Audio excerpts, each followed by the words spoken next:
Polavaram project నిర్మాణంలో అత్యంత కీలకమైనటువంటి డయాఫ్రమ్ వాల్ నిర్మాణం అనుకున్న సమయంలోపే పూర్తి కావడంతో అటు మెగా ఇంజనీరింగ్ సంస్థ ఇలాగే ఇటు ప్రభుత్వం కూడా అనుకున్న సమయానికి పోలవరం ప్రాజెక్టు పూర్తవుతుంది అనేటటువంటి ఆశాభావంతో ఉన్నాయి. ప్రస్తుతం మనం చూస్తున్నాం పోలవరం ప్రాజెక్టులో అత్యంత కీలకమైనటువంటి డయాఫ్రమ్ వాల్ ఇది. మనం చూస్తే 1.5 మీటర్ల వెడల్పుతో సుమారుగా 90 మీటర్లు అంటే 96 మీటర్ల లోతు వరకు కూడా ఇటువంటి గోడ నిర్మాణం పూర్తయింది. ఇది మొత్తం కూడా దీని పొడవు 1396 మీటర్ల పొడవు ఈ డయాఫ్రమ్ వాల్ ఉంటుంది.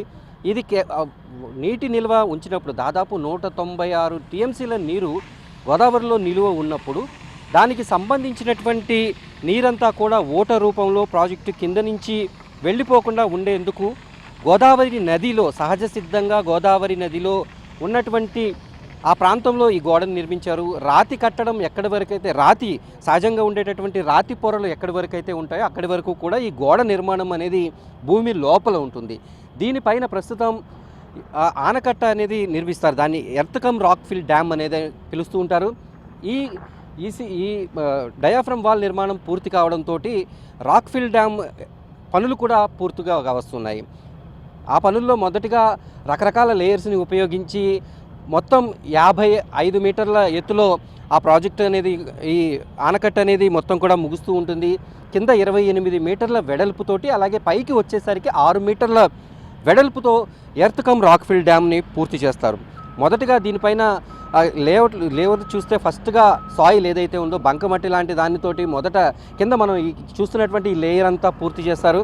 దానిపైన మనం ఇక్కడ చూడొచ్చు విజువల్స్లో దానిపైన మొత్తం కూడా శాండ్తో ఫిల్ చేస్తారు. తర్వాత చిప్స్ ఆ పైన ఉండేటటువంటి సుమారుగా 900 mm ఉండేటటువంటి ఈ కొండరాళ్ళు ఏవైతే ఉంటాయో వాటన్నిటినీ కూడా వాటిపైన పేరుస్తుంటారు. ఇలా ఆనకట్ట మొత్తం పూర్తయిన తర్వాత ఇక్కడ సహజంగా ప్రవహించేటటువంటి గోదావరి నీరు అలా డైవర్షన్ తీసుకొని స్పిల్వే ఎక్కడైతే ఉందో 48 గేట్ల నుంచి కూడా దిగువకు వెళ్తూ ఉంటుంది. వర్షాల నుంచి వచ్చినటువంటి వరదల నుంచి వచ్చినటువంటి భారీ వరద నీటిని ఒడిసిపట్టి అనవసరంగా ఎక్కువ ఉన్నటువంటి నీటిని దిగువకు విడుదల చేయడం ఈ ప్రాజెక్టు యొక్క లక్ష్యం. పోలవరం ప్రాజెక్టు పూర్తయితే ఇటు రైతులకి సాగునీటికి అలాగే ఇక్కడ విద్యుత్ ఉత్పత్తికి కూడా ఆటంకాలన్నింటినీ కూడా తొలగుతాయి. ఏపీ జీవనాడిగా పోలవరం ప్రాజెక్టు నిర్మాణం పూర్తవుతున్నటువంటి నేపథ్యంలో డయాఫ్రమ్ వాల్ ఇప్పటికీ పూర్తయింది. ఎర్త్కమ్ రాక్ఫిల్ డ్యామ్ను కూడా పూర్తి చేస్తున్నారు. అలాగే దీనికి ప్యారలల్గా మెయిల్స్ ఆధ్వర్యంలో ఈ పవర్ హౌస్ ఏదైతే ఉందో 960 మెగావాట్ల విద్యుత్ ఉత్పత్తి కేంద్రం పనులు కూడా పూర్తవుతున్నాయి. ఈ పనులన్నీ కూడా ఎక్కడ ఎటువంటి ఇబ్బందులు ఎదురుకాకుండా ఉంటే ప్రాజెక్టు అనుకున్న సమయానికి అంటే 2027 పుష్కరాల కంటే ముందు జూన్ నాటికే ఈ పనులన్నీ కూడా పూర్తి చేసేటటువంటి లక్ష్యంతో ఇటు ప్రభుత్వం అలాగా మెయిల్ కాంట్రాక్ట్ సంస్థ కూడా ఇక్కడ కనిపిస్తుంది. ఇక పోలవరం ప్రాజెక్టుకి సంబంధించి పవర్ హౌస్ పనులు ఎలా సాగుతున్నాయి, ఇంకా ఇక్కడ ఉండేటటువంటి అధికారులు ఏమంటున్నారో కూడా చూద్దాం.